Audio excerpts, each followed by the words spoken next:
ಇಲ್ಲೊಂದು ಮೀಟಿಂಗ ಕುಮಾರ್ ಬಂಗಾರಪ್ಪ ಒಂದು ಮೀಟಿಂಗ ಆ ಕಡೆ ಒಂದು ಮೀಟಿಂಗ ಎಲ್ಲ ಈಗ ಕಂಟಿನ್ಯೂ ಆಗ್ತಾ ಇರೋದು. ಎಲ್ಲ ಬಗೆಹರಿತದೆ ಆದಷ್ಟು ಬೇಗನೆ.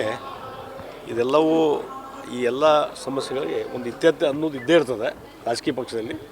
ಆ ರೀತಿ ಆದಷ್ಟು ಬೇಗನೆ ಈ ಎಲ್ಲ ವಿಚಾರಕ್ಕೆ ಸಂಬಂಧಪಟ್ಟಂತೆ ಹೈಕಮಾಂಡು ಒಂದು ಸರಿಯಾದ ನಿರ್ಧಾರ ಕೈಗೊಂಡು ಎಲ್ಲವನ್ನೂ ಬಗೆಹರಿಸುವಂಥದ್ದು ವಿಶ್ವಾಸ ನನಗಿದೆ.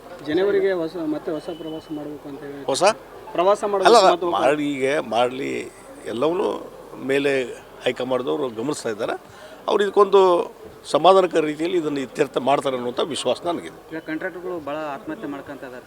ಅದರಲ್ಲೂ ಕೂಡ ಈಗ ಖರ್ಗೆ ಅವ್ರ ಮಗನ ಮೇಲೆ ಒಂದು ಆರೋಪ ನೋಡಿ, ಅದೇ ಮೊನ್ನೆ ಇದರಲ್ಲಿ ಬೆಳಗಾವದಲ್ಲಿ ಸಹಿತ ಅಲ್ಲಿ ಲಕ್ಷ್ಮೀ ಹೆಬ್ಬಾಳ್ಕರ್ ಅವರ PA ಅವರ ಪ್ರಚೋದನೆಯಿಂದ ಮತ್ತು ಅವರ ಒಂದು ಹೆಚ್ಚಿನ ರೀತಿ ಒತ್ತಡದಿಂದ ಅಲ್ಲಿ ಇವನ್ ಸರ್ಕಾರಿ ಕೆಲಸದಲ್ಲಿ ST ಅಂತ ಕೆಲಸ ಮಾಡ್ತಕ್ಕಂಥ ಒಬ್ಬ ವ್ಯಕ್ತಿನೂ ಸಹಿತ ಆತ್ಮಹತ್ಯೆ ಮಾಡಿಕೊಂಡ್ರು.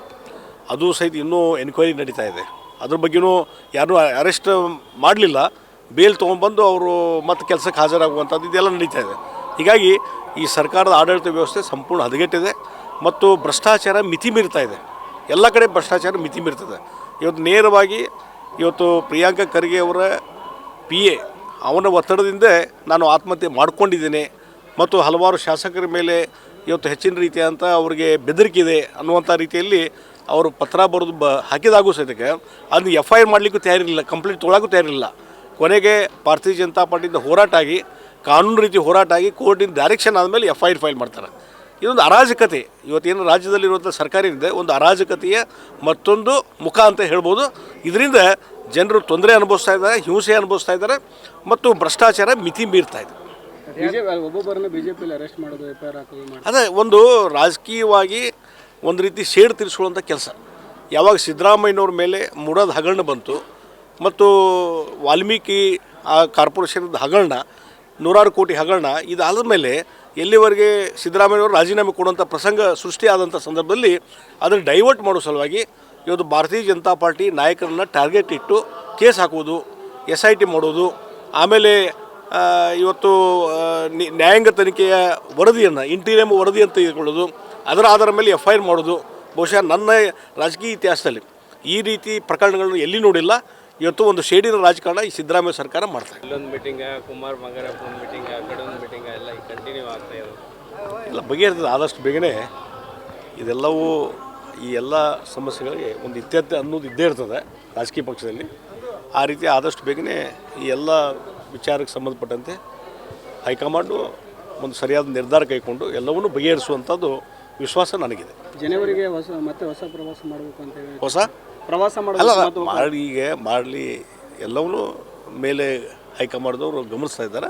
ಅವ್ರು ಇದಕ್ಕೊಂದು ಸಮಾಧಾನಕರ ರೀತಿಯಲ್ಲಿ ಇದನ್ನು ಇತ್ಯರ್ಥ ಮಾಡ್ತಾರೆ ಅನ್ನುವಂಥ ವಿಶ್ವಾಸ ನನಗಿದೆ. ಈಗ ಕಾಂಟ್ರಾಕ್ಟರ್ಗಳು ಭಾಳ ಆತ್ಮಹತ್ಯೆ ಮಾಡ್ಕೊಂತ ಇದ್ದಾರೆ.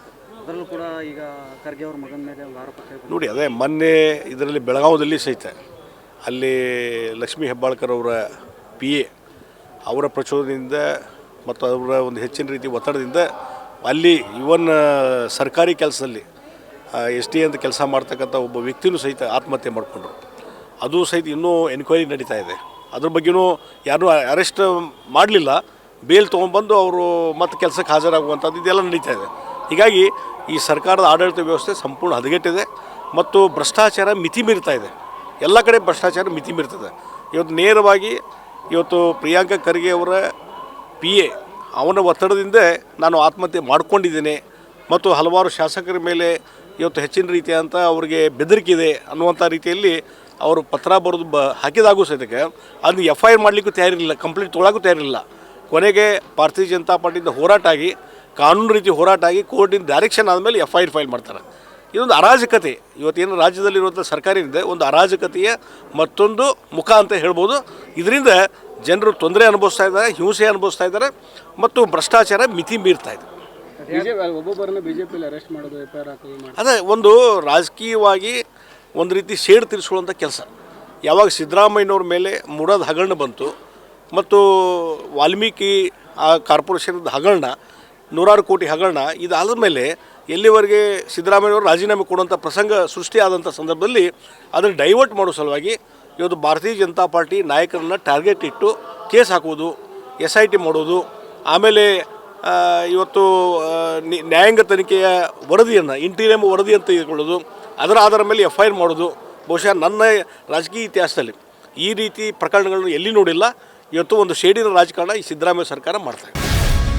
ಗ್ಯಾರಂಟಿ ನ್ಯೂಸ್, ಸುದ್ದಿ ಖಚಿತ, ನ್ಯಾಯ ನಿಶ್ಚಿತ.